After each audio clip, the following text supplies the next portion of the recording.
అందరు కూడా బాగా ఆవకాయ లగాయించేస్తూ ఉంటారు అనుకుంటాను. ఈ ఆవకాయ దండకం చదువుకుంటే ఆవకాయ టేస్ట్, శుచి, రుచి అన్ని పెరుగుతాయి. తప్పకుండా రోజు ఆవకాయ తినే ముందర ఇది చదువుకోండి. శ్రీ మహావిష్ణువు మదిలోన మెరసి ఉప్పు కారం ఆవ పొడులతో కలిసి లక్ష్మీనారాయణుల ఆశీస్సులందుకొని మానవులకు క్రొత్త టేస్టు చూపించగా శ్రీ శివుని దయ వల్ల నూనెను రప్పించి అన్ని కలిసి ఆవకాయనే పేరుతో ఇలలోన శాశ్వత కీర్తిని బడసి తెలుగువారి ఇంట ఇలవేల్పువై వెలసి తెలుగువారికి కీర్తి తెచ్చినావమ్మా. తెలుగువారికి మిగుల ప్రియమైన దాన తిన్నగొద్దీ రుచి మరగించుదానా నిన్ను మరువగలేము ఏనాటికైనా ఇంటింట నీ పేరు వినిపించునన్నా. ఊరగాయలలో నంబర్ 1 నీవు, మాగాయకే నీవు అక్కవైనావు, మెంతికాయకి తోటి కోడలైనావు, ముక్కల పచ్చడికి తల్లివైనావు, ముద్దపప్పు అన్నం బాగుగా కలిపి బాగా నెయ్యి వేసి నునంజుకు తింటే ఆ రుచి వర్ణింప బ్రహ్మకైనా తరమా.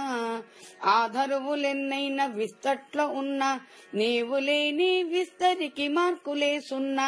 నిన్ను చూస్తే కనుల పండుగోయన్నా అన్నన్న ఇది గదా ఊరగాయన్నా. నువ్వు లేని తెలుగిల్లు ఉండబోదమ్మా, నిన్నెంత తిన్నా తృప్తి లేదమ్మా.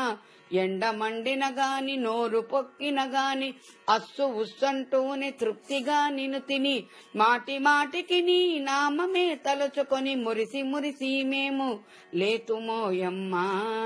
దోశలు పెసరట్లు దిబ్బరొట్లలోన నిన్ను చేర్చి తింటుంటే స్వర్గమే కనిపించు, గూబగుయ్యమన్న శబ్దమే వినిపించు. అయినగాని కనులు మూసి నిన్ను ధ్యానించి ఒక్కొక్క ముద్దని శ్రద్ధగా తింటుంటే ముక్కోటి దేవతల దర్శన ఫలితమే ఈజీగా మాకు కలుగునోయమ్మా. నియమము తప్పక ప్రతి ఏటా మేము ఆవకాయ నోము నోతుమోయమ్మ. జాడీళ్ళ కూర్చుని ఆశీర్వదించమ్మ, స్థిరముగా మా ఇంట విలసిల్లవమ్మ. మా ఆరోగ్యము నీ చేతిలో ఉందమ్మ, కనిపెట్టి కాపాడి చల్లగా చూడమ్మా. నమస్తే